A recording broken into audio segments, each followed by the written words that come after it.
नमस्कार। Programme 8 PM में एक बार फिर आपका स्वागत है और मैं हूं दर्शपाल गुप्ता। 10 साल से जम्मू कश्मीर के लोगों को इंतजार था कि हमें हमारी असेंबली मिलेगी, एक विधानसभा हमें वापस मिलेगी और हमारे रिप्रेजेंटेटिव वहां पे हमारी बात करेंगे, क्योंकि 10 साल से लोगों के पास वो जरिया नहीं था कि वो LG साहब के पास पहुंच सके। जब बड़े बड़े जो यहाँ पे ऑफिसर्स आए हैं उनसे बात कर सके और अपनी अपनी बात उन्हें बता सके। इतनी जरूरत भी नहीं थी उनकी, लेकिन जरूरत तभी होती है जब उनका रिप्रेजेंटेटिव चुना जाता है, जब उनका MLA होता है, जब उनका कॉर्पोरेटर होता है, जिनके साथ वो खुल के बात कर सकते हैं, जिसके घर में जाके उसका दरवाजा खटखटा सकते हैं, उसे जाके कह सकते हैं कि हमारे हालात ये हैं, हमारे बच्चे को नौकरी नहीं मिल रही, हमारे घर में पीने के लिए पानी नहीं आ रहा, हमारी नाली गली की सफाई नहीं हो रही। 10 साल का इंतजार हुआ। 10 साल के बाद चुनाव हुए, लोगों ने बढ़ चढ़कर हिस्सा लिया, ना कि सिर्फ जम्मू में बल्कि कश्मीर के अंदर भी बढ़ चढ़कर हिस्सा लिया, क्योंकि वहां भी ये दिक्कतें थी। ये बात नहीं है कि कश्मीर की दिक्कतें अलग थी, जम्मू की नहीं थी। जहां तक आतंकवाद का सवाल है, वो तो अब बार बार हम कहते हैं कि प्रॉक्सी वार पाकिस्तान की तरफ चल रही है। आम कश्मीरी नहीं चाहता कि मैं इस लड़ाई में पड़ा रहा हूं, इस प्रॉक्सी वार में पड़ा रहा हूं। पत्थरबाजी खत्म हो गई, यहाँ पे हालात जितने सुधर गए कि हड़तालें खत्म हो गई, कैलेंडर पाकिस्तान के खत्म हो गए, सब कुछ होने के बावजूद भी तो हालात ये बने कि एक अच्छी तरह से चुनाव हुए, एक अच्छी असेंबली चुनकर आई और लोकतांत्रिक तरीके से जम्मू कश्मीर में नेशनल कॉन्फ्रेंस की सरकार बनी और जम्मू के अंदर भारतीय जनता पार्टी में सबसे ज्यादा 29 सीटें ली, जो आज तक जम्मू कश्मीर में उन्हें नहीं मिली थी। अब लोगों की उम्मीदें इनके ऊपर जागी हुई थी, क्या नई असेंबली लगेगी, नए लोग सामने आएंगे, नई बातें होंगी, हमारे बारे में सोचा जाएगा। हुआ क्या? 5 दिन में असेंबली के अंदर क्या हुआ?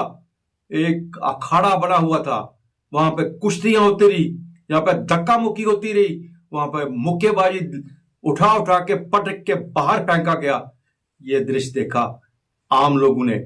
आम लोग को नहीं पता कि ये क्या था, क्यों 370 खत्म हो चुकी है, 35 से खत्म हो चुका है और सबको पता है कि जम्मू कश्मीर की असेंबली क्या कुछ भी नहीं है जो इनको वापस ला सके। अगर कोई रेजोल्यूशन आता है उस पर बहस होनी चाहिए, उस पर टकराव होना चाहिए बहस के जरिए, और ताकि इस तरह से बेइज्जत किया जाए उन्हें कि जो चीज हो नहीं सकती उसको अपने असेंबली में लाया है और लोगों को बेनकाब करके उन्हें दिखाया जाता।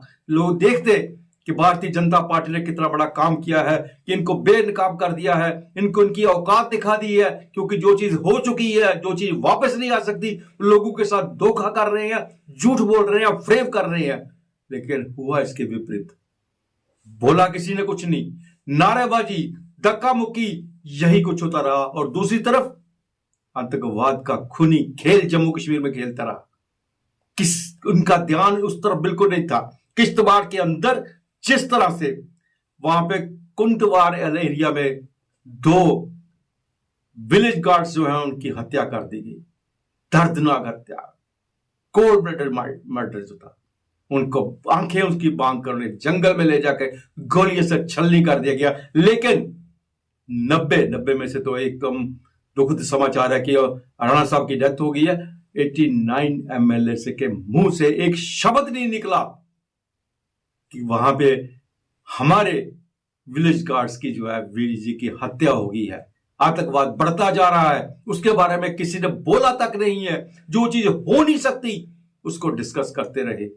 किस तरह से मुकाबला करेंगे जब पाकिस्तान की प्रॉक्सी वार का? क्या वो 303 की गन्स लेके वो बेचारे विलेज गार्ड जो हैं उन सोफिस्टिकेटेड वेपन के साथ मुकाबला करेंगे?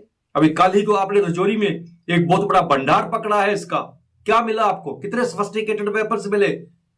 क्या उनका मुकाबला करने के लिए वो सक्षम थे?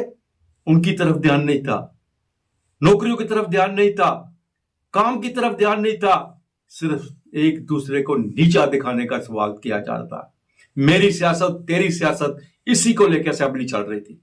लेकिन दुखद समाचार जो था, हमारे VDG की जिस तरह से हत्या कर दी गई, आने वाला समय कितना संकट भरा होगा का आतंकवाद को जिसका बार बार जिक्र कर रहे हैं जम्मू कश्मीर में खत्म हो गया, किस तरह से पनपना रहा है, उसके बारे में चर्चा नहीं।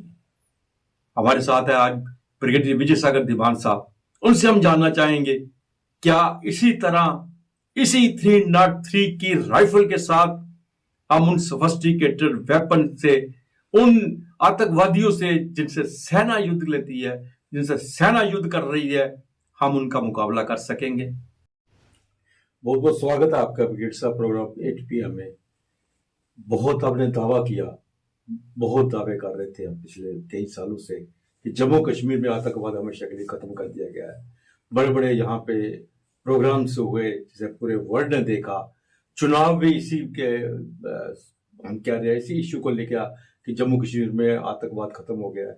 और दुख की बात यह है कि हमारे जो राजनेता है वो असेंबली में जिनको चुन के भेजा था गुस्सा मुस्सा कर रहे हैं, वहां बैठ के आपस में लड़ते जा रहे हैं। लेकिन दूसरी तरफ खूनी होली जो है आतंकवाद की, पाकिस्तान कोई कसर नहीं छोड़ रहा, वो खूनी होली खेल रहा है।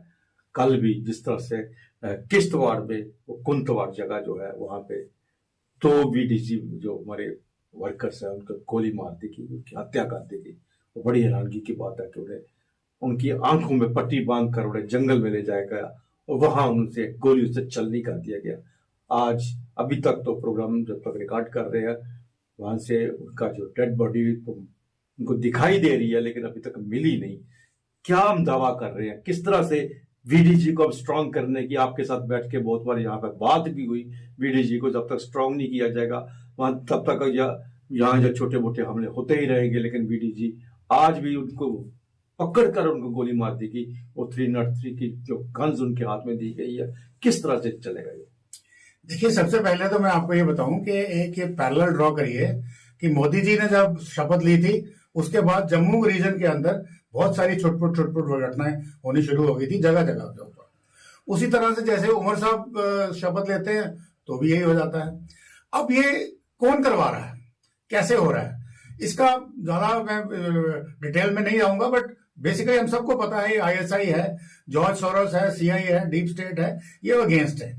ये नहीं चाहते कि हिंदुस्तान की जो जम्मू कश्मीर स्टेट है जिसके ऊपर काफी इनफैक्ट 47 ऑनवर्ड्स डिस्प्यूट चल रहा है, जो डिस्प्यूटेड मानते हैं वो, हम नहीं मानते, हम इसको अपना हिस्सा मानते हैं, तो वो बताना चाहते हैं दुनिया को कि जम्मू कश्मीर के जो लोग हैं वो भारत के साथ नहीं है।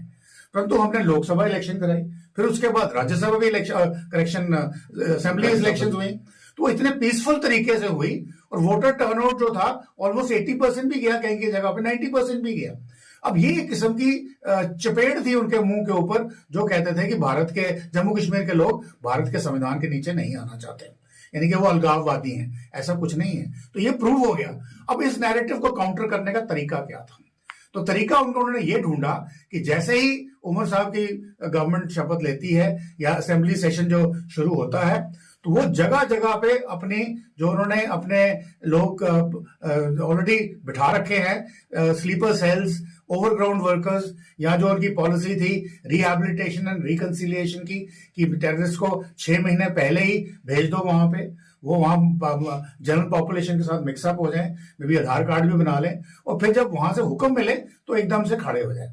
और उनके लिए जो वेपन्स का सिस्टम था वो अगर आपने देखा होगा कि 10 दिन पहले राजौरी पुंछ एरिया के अंदर हमने एक बहुत बड़ा जखीरा पकड़ा है। वो एक किस्म का एमुनिशन डंप था जो टेररिस्ट के लिए रखा गया था। तो इस तरीके से उन्होंने जो अपनी स्ट्रैटेजी बदली है, उस स्ट्रैटेजी के तहत ये 2 या 3 के ग्रुप में हाईली ट्रेन्ड मोटिवेटेड लोग हैं और वो जगह जगह अगर आप इस समय की भी सिचुएशन करें, इस वक्त कुछ हो रहा है, आपका सोपुर में हो रहा है, किश्तवाड़ में चल रहा है, राजौरी में चल रहा है, पुंछ में चल रहा है, कठुआ में चल रहा है, बनी के पास। तो ये एक आइसोलेटेड जगहों पे, डिफरेंट जगहों पे छोटे छोटे ग्रुप्स जो हैं साइमल्टेनियसली इंसिडेंट्स कर रहे हैं या टेररिस्ट कर रहे हैं। लेकिन अभी आपने कहा कि राजौरी में एक बहुत बड़ा जखीरा पकड़ा, बिल्कुल बड़े सोफिस्टिकेटेड वेपन थे, बिल्कुल। और हम किस तरह से एक्सपेक्ट कर सकते हैं कि हमारे नौजवान 303 से इनके साथ मुकाबला करें? बिल्कुल सही बोला आपने, ये क्योंकि ये एक उनकी रणनीति है जो उन्होंने पहले काफी तरीके से इसको सोच समझ कर प्लान करके रखा है। और जहां तक हमारी बात है, मैं पहले भी आपके शो पे कहता रहा हूं कि जब तक इसमें हम आवाम की भागीदारी नहीं करेंगे सिक्योरिटी फोर्सेस के साथ, बिकॉज सिक्योरिटी फोर्सेस का जो मिलिट्री सोल्यूशन था वो ऑलमोस्ट इस वक्त प्लेट्यू होता चला जा रहा है। उसकी जो प्रोडक्टिविटी है वो बराबर खत्म नहीं, मतलब प्लेट्यू हो रही है, बढ़ेगी नहीं। यहाँ पे अभी हमें पॉलिटिकल सोल्यूशन चाहिए, और पॉलिटिकल सोल्यूशन के अंदर हमें आवाम को या जनता को सुदृढ़ करना है कि वो अपनी इनपुट जो है ब्रिगेड साहब, आवाम की बात जब अब आवाम की हम बात करते हैं जी जी, तो हमने देखा 5 दिन में क्या देखा, आवाम को ये कर रहे हैं, आवाम को गुमराह कर रहे हैं। नहीं, तो आवाम को किस तरह से सामने लाएंगे? नहीं, आप पॉलिटिकल बात कर रहे हैं, वो अलग बात है जो असेंबली में रेजोल्यूशन हुआ है, परंतु मैं पहले इसकी आपको यहाँ बताऊं, आवाम की भागीदारी कोई हेल्पलाइन के जरिए या विलेज डिफेंस गार्ड जो जिनको अभी 2 का आपने जिक्र किया है, उनको हम सोफिस्टिकेटेड वेपन्स दें, और वो डिफेंस गार्ड्स मैं बताना चाहता हूं आपके दर्शकों को कि जम्मू कश्मीर के अंदर 2.25 लाख एक्स सर्विसमैन अवेलेबल हैं, जो ट्रेन्ड फोर्स है। आप उनको इकट्ठा करिए, उनमें से अगर आप 10,000 भी इकट्ठा कर लेंगे और उनको अगर अच्छे वेपन्स देंगे तो वो इनसे अच्छी तरह फाइट कर सकते हैं। अभी ये 2 जो हर विलेज में आपको मिल भी जाएंगे। और ये कुंतवारा में जो 2 की घटना हुई है, ये कोई विलेज डिफेंस गार्ड कोई डिप्लॉयड नहीं थे, ये 2 बंदों को पहले उन्होंने अबडक्ट किया है, आंखें बंद करके जंगल में ले जाके उनको वहां पे इनका मर्डर किया है।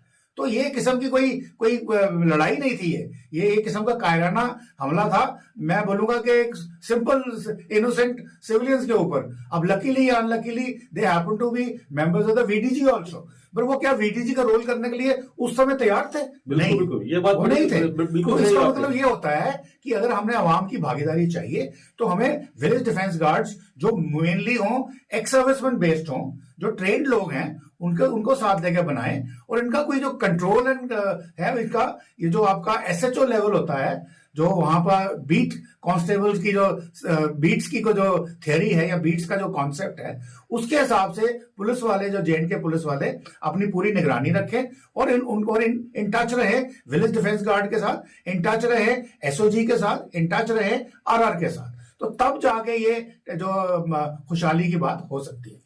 ब्रिगेड साहब, एक पीएम से जुड़ने के लिए आपका बहुत बहुत धन्यवाद। Thank you so much. कल 8 बजे फिर आपसे भेंट होगी, तब तक इजाजत दीजिए।